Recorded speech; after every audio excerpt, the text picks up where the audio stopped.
Hello everyone, my name is Rohit Sharma and I am a computer teacher in New Scientist Stephen Unit 3rd Agra. So let's start with today's topic, and today's topic is operators in Python. Okay, then what is operator? What is operator?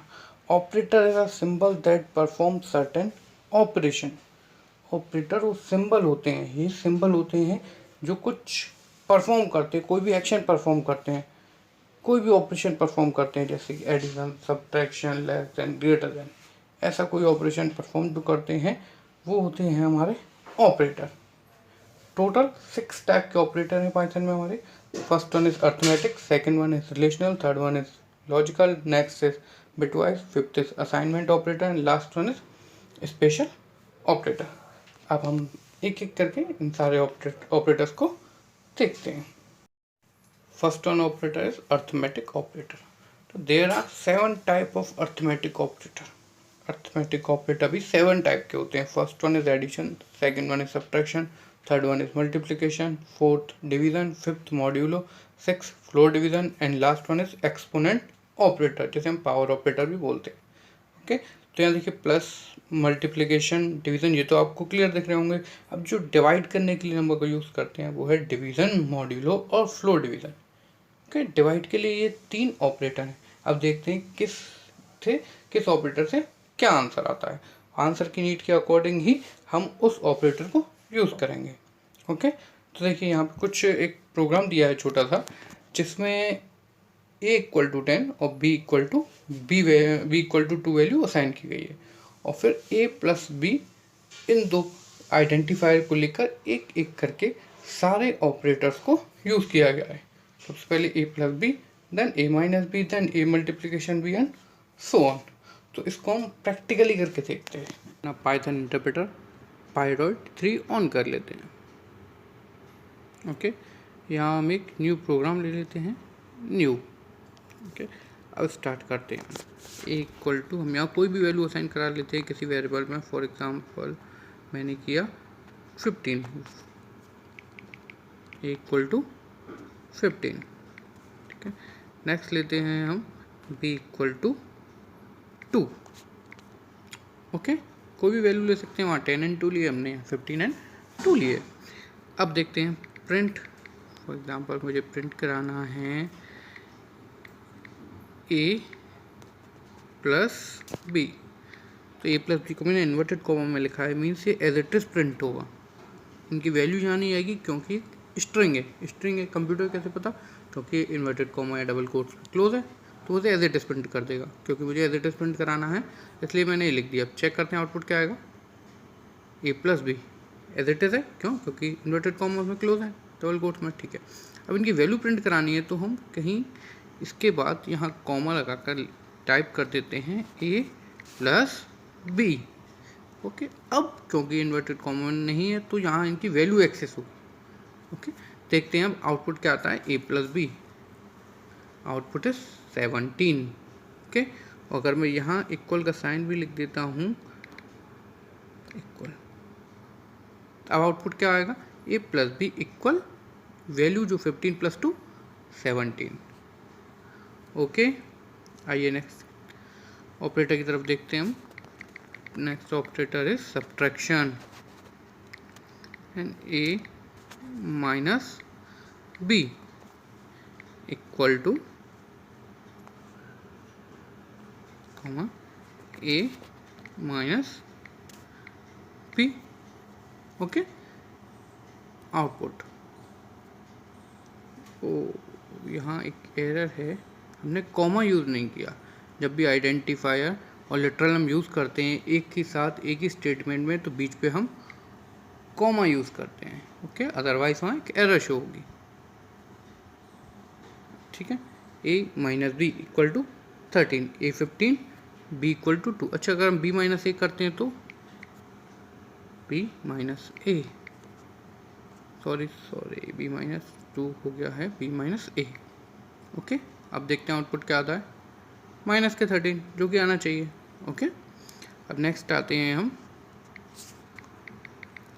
Multiplication की तरफ। A multiply के लिए हम बेटा यहाँ x use नहीं करेंगे, हम यूज़ करेंगे ये sign. Okay, b equal to comma a multiply by b. Simple. देखते हैं आउटपुट क्या आता है। 15 into 2 equal to 30। Okay, next आते हैं हम डिवीज़न की तरफ। Print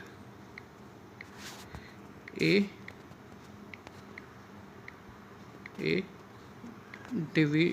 divide by b. Okay,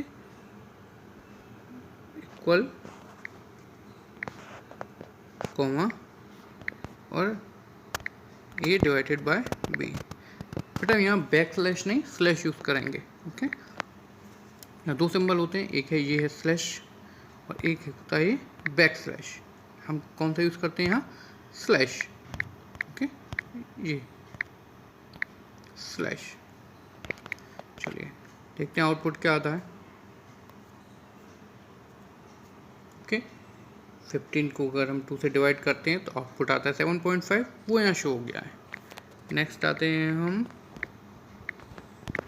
A modulo. Next बनता है हमारा मॉड्यूलो। तो ए मॉड्यूलो के लिए हम बेटा परसेंटेज का साइन यूज़ करते हैं। और बी ये क्या करता है? ये भी डिवाइड के लिए है, लेकिन डिवाइड की वैल्यू तो ऊपर आ चुकी है डिवाइड करके। इससे क्या होता है? इससे बेटा होता ये है कि जब हम किसी नंबर को किसी दूसरे नंबर से डिवाइड करेंगे तो डिवाइड करते टाइम जो रिमाइंडर होता है, वो रिमाइंडर सिर्फ रिमाइंडर वाली जो वैल्यू है वो मॉड्यूलो से शो होगी।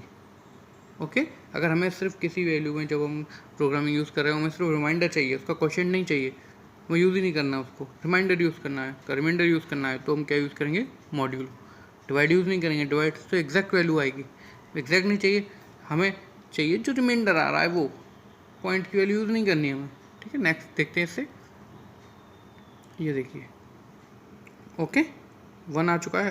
यहाँ को चेंज किया बेटा हमने, यहाँ किया मैंने 30 और यहाँ कोई भी एक वैल्यू चेंज कर लेते हैं, यहाँ कर लेते हैं 4, है ना, और कुछ चेंज कर लेते हैं। चलिए यहाँ कर लेते हैं 15। ओके, अब क्या आना चाहिए? अगर हम 15 को 4 से डिवाइड करते हैं तो रिमाइंडर क्या होना चाहिए? रिमाइंडर होना चाहिए 3, 4 3 12, 3 रिमाइंडर होना चाहिए। तो अब अगर हम आउटपुट देखते हैं देन मॉड्यूलो का आंसर क्या है? 3। Okay, clear. नेक्स्ट आते हैं हम floor division. Print A divided by floor division by B equal comma. अब यूज़ करते हैं हम A floor division means 2 time slash का साइन देन बी। इससे क्या होता है? इससे बेटा जब हम किसी नंबर को किसी से डिवाइड करते हैं तो जब क्वेश्चन निकल कर आता है, पॉइंट को जो आंसर है हमारा उसे पॉइंट में नहीं लेना, ठीक है, तो उसमें क्या होता है? नीचे एक रिमाइंडर बचता है, ऊपर एक क्वेश्चन होता है ना। जब वैल्यू में पॉइंट में नहीं चाहिए डिवाइड करते टाइम तो क्या आता है? आंसर एक अगर रिमाइंडर बचता है तो हम पॉइंट यूज़ नहीं करते, तो उस टाइम जो क्वेश्चन होता है वो हमारा आंसर होता है फ्लोर डिवीज़न का। फॉर एग्जांपल यहाँ 15/4 हो गया, ठीक है। अगर हम 15 को 4 से डिवाइड करते हैं तो 4 3 जा 12। ओके, तो रिमाइंडर क्या बचा? 3 और क्वेश्चन क्या है वहाँ पर? 3, 4 3 जा 12, तो इसका भी आंसर आएगा 3। क्लियर। अब देखिए हमको चेंज कर लेते हैं। चलिए यहाँ कर लेता हूँ मैं 13, 14 कर लेते हैं और यहाँ कर लेते हैं हम 3। ओके, अब a डिवाइडेड बाय b, इसकी वैल्यू क्या आनी चाहिए? इसकी वैल्यू देखिए 4.66, जो एग्जैक्ट वैल्यू वो पॉइंट में होगी वो यहाँ शो हो जाएगी। मॉड्यूलो के अकॉर्डिंग जो रिमाइंडर बचेगा मीन्स 2, वो शो हो जाएगा। और उस टाइम जो हमारा क्वेश्चन होगा, जब मॉड्यूलो रिमाइंडर आ रहा होगा तो उस टाइम जो क्वेश्चन होगा वो फ्लोर डिवीजन से शो होगा 4। ओके, चलिए नेक्स्ट आता है हमारा एक्सपोनेंट। एक्सपोनेंट होता है किसी वैल्यू की पावर डिफाइन करने के लिए। हमने यूज़ किया ए मॉड्यूलो के, हमें 2 टाइम मल्टीप्लाई का साइन यूज़ करना होता है। ओके, तो ये पावर की तरह यूज़ होगा। अगर हमें किसी की पावर निकालनी है तो हमें डबल मल्टीप्लाई का साइन यूज़ करना होता है। अब यूज़ करते हैं हम A to the power B. Okay, answer is 2744। Okay, अगर हम शॉर्ट में लेकर देखते हैं यहाँ, हम ऐसे करते हैं 4, ऐसे करते हैं 2। ओके, 4 टू द पावर 2, 4 का स्क्वायर 16, सिंपल। ओके।